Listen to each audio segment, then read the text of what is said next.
Peace. I am Queen Royal Justice. Thank you guys for tuning in.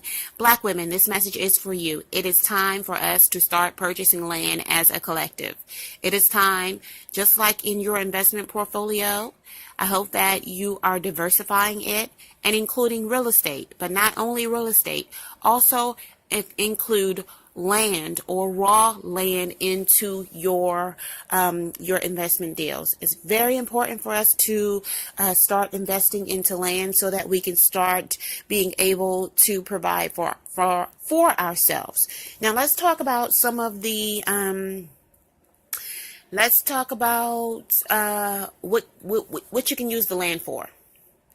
Let's talk about some of the things that you can use the land for. So what can I do with my land? All right. So what you can do is you can sell it for cash, buy low, sell high. You can do seller's financing, which means you let somebody make payments on it and charge them interest, and you would actually create a passive income stream for yourself every month by letting them pay that off, and you get a payment every month. You can also lease it out for other people to use for whatever they would like to use it for. We'll get into that later in the video. Also, live on it. Rent homes off of it. You can plant crops and do your farming, your vegetable farming. You can also build on it. Okay, rent mobile home spaces on it. So rent certain parts of the land out for mobile home space. You can also raise cattle and farm. You can actually, do some animal farming on that. You can also use it for space for storage, and some of that storage could be mobile homes. I know that mobile home investing is a really big business, especially here in the South, and people need places to store those mobile homes when they purchase them. So if you have land available where people can store their mobile homes at, and they pay you a small cost every month, then you're prone to develop a passive income off of that as well. Okay, so let's go into, so we've covered what you can do with the land, right? Now let's cover some of the outer benefits of actually having land. Now the purpose of this is to diversify our portfolios, as well as to have land that we can actually have for our families.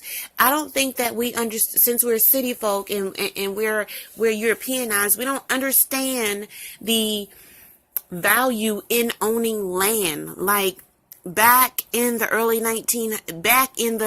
1800s, like around 1860 and stuff like that, where people were being emancipated and things like that. Up north in the north in Brooklyn, owning land was the ish. I'll tell you a story. It was so much, owning land was so valuable that if your land was valued over $250, you were able to actually vote.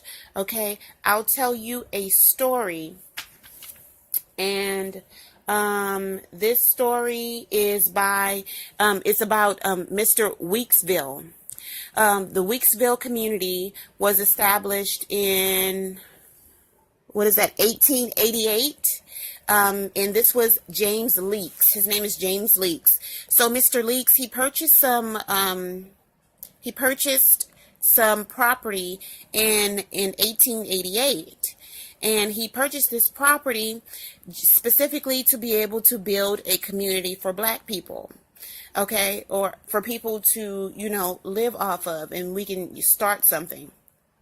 Okay, so owning land meant that you could place a vote. Now, the land that he purchased was 16 blocks long, and it had about 500 residents. It was fully established with a newspaper, a baseball team. We had doctors. We had grocery stores. We were fully established. And basically what happened is that over years, the land got sucked away. It got sold by heirs of the land. So today, I believe 4 houses remain, and they are now historical houses. and they remain in oh, Crown Heights, Brooklyn, New York. So that's where it's located at. It's a historical town. There's other stories about other people purchasing land, and this other young lady, I'll list her name in the description box below. She told a story of where her grandfather owned land. I believe her name is Sharon, something like that. I'll get the name for you. But her grandfather purchased some land, and he purchased, she purchased some land. She was a part of a club that purchased some land, and they purchased over 6,000 acres in land. They got ready to build on it and develop a black community, and they had all of these restrictions on the land, and white people just wouldn't allow them to do what they wanted to do. So the land basically got taken away. The sheriffs in the city would ran everybody off. So what it was is her grandfather owned land and left it to the kids. The kids owned land and would try to establish it. And while the kids were developing, the sheriff basically ran the family off. So the sheriff was running everybody in the neighborhood off, basically making them get rid of their land. And so the sheriff basically, one day a neighbor got into an argument with this lady's father and shot and killed him. And therefore, it was nothing but women left in the family, ran the family off, and they missed out on 6,000 acres of land, basically. And this has been done in the African American community since we have been emancipated. We have not been treated fairly as far as the land game goes. And so it's now time for us to do something and take that back.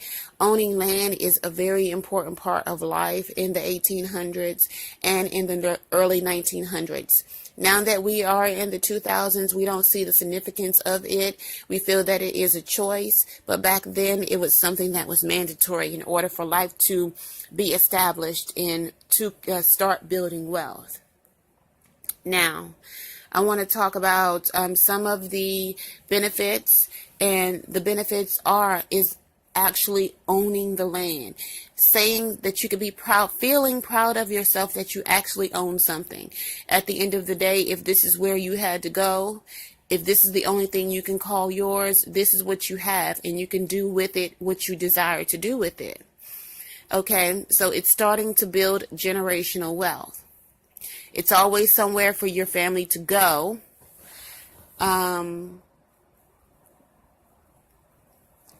You can also use it for hunting ground, and you can also grow your own food.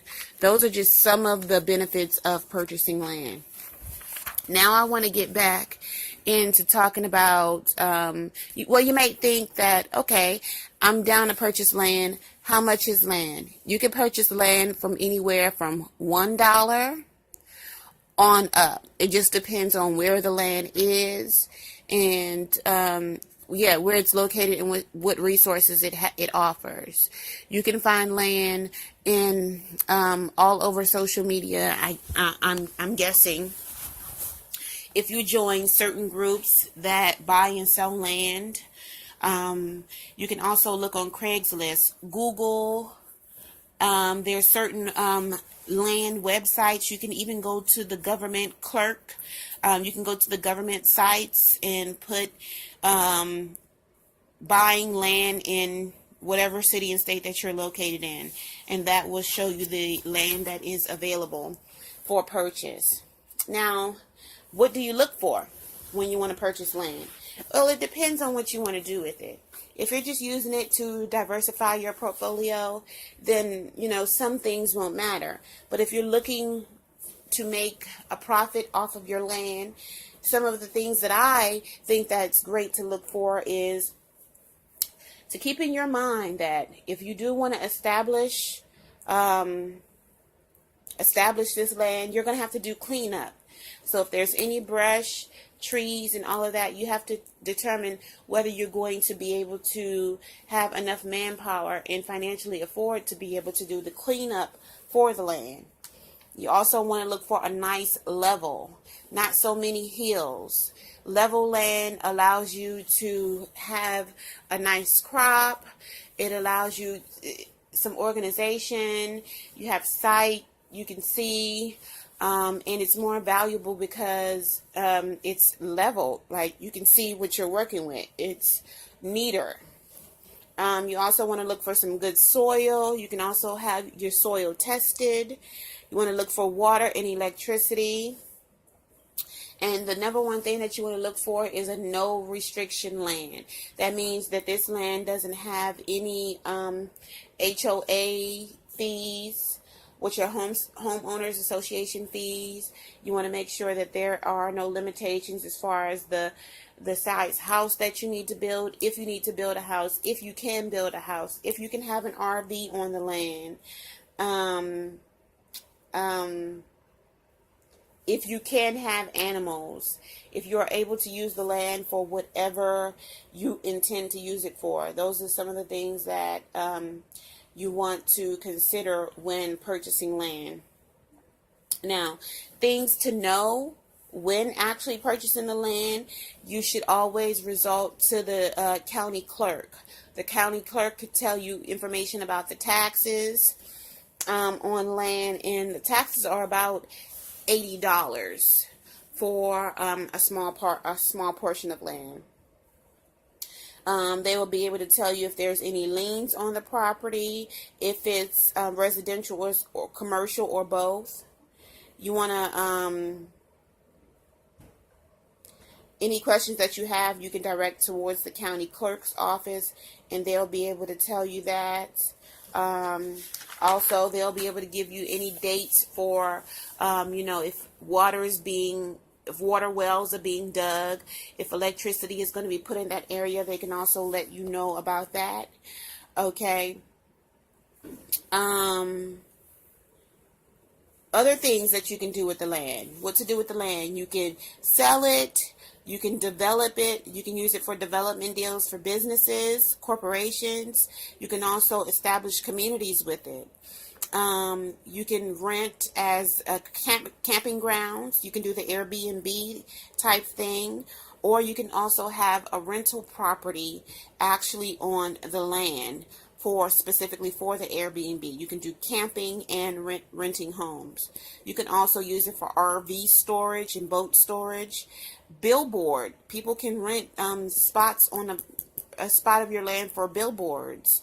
They can also install cell phone towers that you'll get paid for passively for them using your land. You can open a bed and breakfast. There is a lot that we need to talk about, and that it's too much to fit all in one video of why it is very important for us to purchase land for our Black community to start building wealth. And women, it is up to us to make these small investments so that we can purchase, whatever land checks off, so we can purchase this land and we can start developing it and making it lucrative for us.